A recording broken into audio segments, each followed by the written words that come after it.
Assalamualaikum dan selamat sejahtera. Saya Azwalana akan menerangkan pengenalan dan perkembangan delinkuan dan sosial. Sedikit pengenalan kepada bab ini. Permasalahan sosial remaja merupakan isu yang sudah tidak lapuk lagi dalam masyarakat kita. Setiap hari akan terpampang di dada akhbar tentang permasalahan sosial remaja. Oleh yang demikian, kita akan melihat definisi dan konsep-konsep yang perlu diketahui dan dianalisis dalam memahami perlakuan delinkuan juvenil dan sosial. Sebelum pergi lebih jauh, saya akan menerangkan istilah bagi juvenil, delinkuan, kanak-kanak dan remaja. Juvenil bermaksud seorang anak, muda dan disifatkan kepada remaja, berusia antara 10 tahun ke atas dan di bawah umur 18 tahun. Manakala delinkuan merujuk kepada tingkah laku menyeleweng, kenakalan, kegagalan, pengabaian, pelanggaran dalam undang-undang atau tanggungjawab. Manakala istilah bagi kanak-kanak dan remaja, kanak-kanak merupakan seorang yang meningkat usia 10 tahun dan di bawah usia 18 tahun. Manakala remaja ialah seorang yang berada di peringkat usia antara 12 hingga 24 tahun dan mempunyai pelbagai pandangan tentang status umur sebenar remaja. Makna yang paling mudah bagi delinkuan ialah seorang juvenil yang telah terpesong daripada norma sosial dan moral dalam sesebuah masyarakat.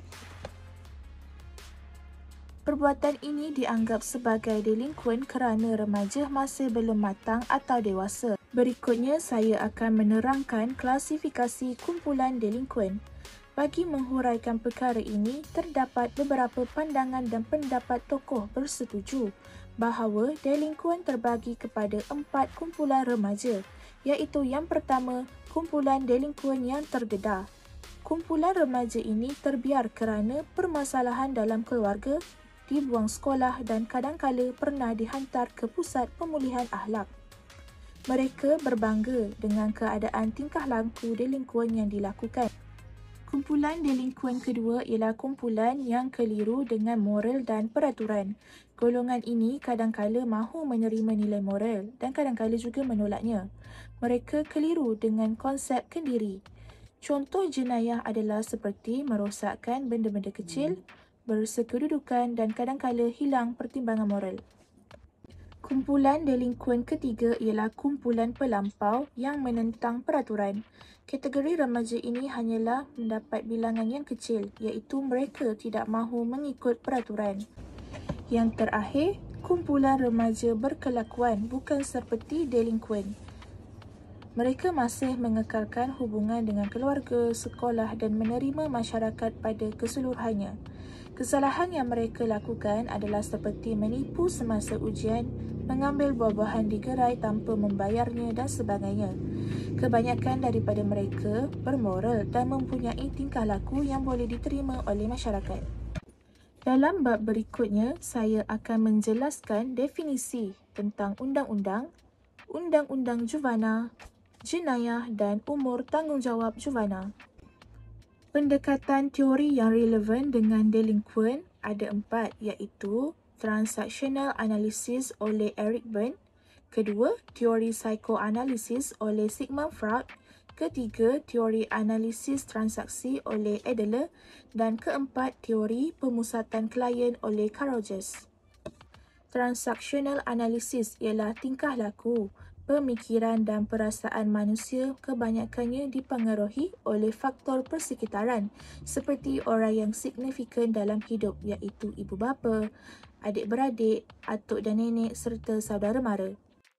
Untuk teori psikoanalisis oleh Sigmund Freud, menurut Sigmund Freud, tabiat manusia adalah pada asalnya jahat kerana dipengaruhi oleh unsur-unsur rangsangan seksual, kuasa agresif dan tidak rasional yang wujud dalam diri manusia secara semula jadi. Menurut Adler, tabiat manusia terbentuk hasil daripada skrip hidup yang ditentukan oleh ibu bapa. Seorang kanak-kanak akan merakam dan meniru segala percakapan dan perbuatan ibu bapa mereka. Dan apabila mereka meningkat dewasa, mereka akan cuba untuk melakukan sesuatu perkara di luar jangkaan mereka. Bagi teori terakhir iaitu teori pemusatan klien oleh Carl Rogers. Tabiat manusia secara semula jadi adalah baik dan sentiasa cuba untuk mencapai kesempurnaan diri. Namun, manusia juga cenderung untuk menjadi kecewa dan bermasalah apabila gagal atau terhalang untuk mencapai kesempurnaan diri. Contoh kes berdasarkan teori pemusatan klien oleh Carl Rogers. Kes berkenaan adalah pelajar A mempunyai masalah keluarga di rumah. Oleh yang demikian, pelajar A kurang bersemangat untuk ke sekolah dan kurang bergaul dengan rakan-rakan serta lebih suka untuk bersendirian. Maka, penyelesaian yang dapat membantu kepada kes tersebut adalah teori pemusatan klien diguna pakai untuk membantu klien mencari kekuatan diri dan memahami diri sendiri. Seorang kaunselor di sekolah perlu memastikan pelajar dapat mengenali diri mereka dengan mengetahui kekuatan, kelemahan, cara penyelesaian terbaik dan menjadi seorang yang rasional dengan bantuan orang sekeliling. Rumusan daripada keseluruhan topik ialah setelah kita meneliti istilah-istilah yang digunakan dalam memahami delinkuan juvenil, maka kita dapat merumuskan beberapa perbezaan maksud dan takrif bagi mendefinisikan perkara ini.